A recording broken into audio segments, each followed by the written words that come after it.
Isang sulat mula kay Marivic Coria ang aming natanggap.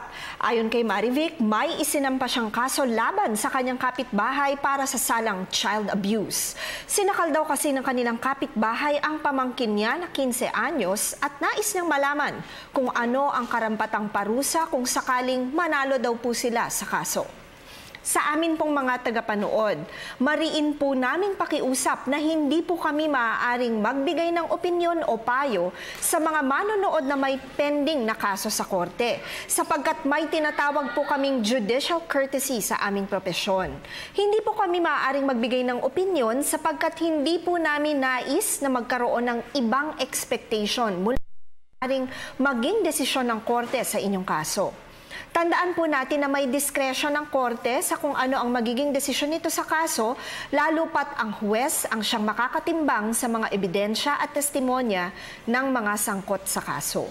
Subalit upang maliwanagan po ang lahat kung ano ang child abuse sa ilalim ng ating batas, ito po ay nasa ilalim ng Republic Act 7610. Dito po sinasabing children o bata ang sinumang may edad ng mas mababa pa sa 18 taong gulang. Ayon sa Section 3 ng RA 7610, may tinatawag na child abuse kung ginawa sa isang bata ang mga sumusunod. Una, psychological at physical abuse, pagpapabaya, pagmamalupit, sexual abuse at emotional maltreatment. Ikalawa, kahit anong gawain na nakakapagpababa sa dignidad ng isang bata bilang isang tao.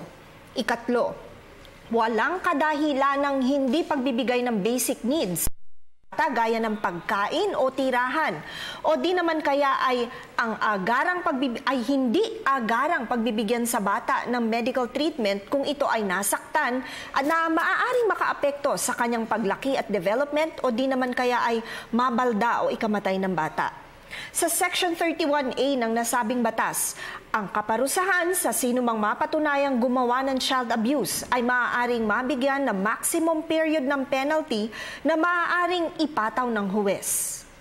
Tandaan po na ang aming opinyon ay limitado lamang sa mga impormasyong inyong ibinigay sa amin at maaari itong mag-iba, depende pa sa karagdagang detalye. Malaya po kayong makakakonsulta sa inyong napiling abogado. Patuloy po kayong mag-email sa PTV4 News Center o newscenterptv4@gmail.com. Attorney JJ Jimeno Atienza, ang inyong bisig ng batas.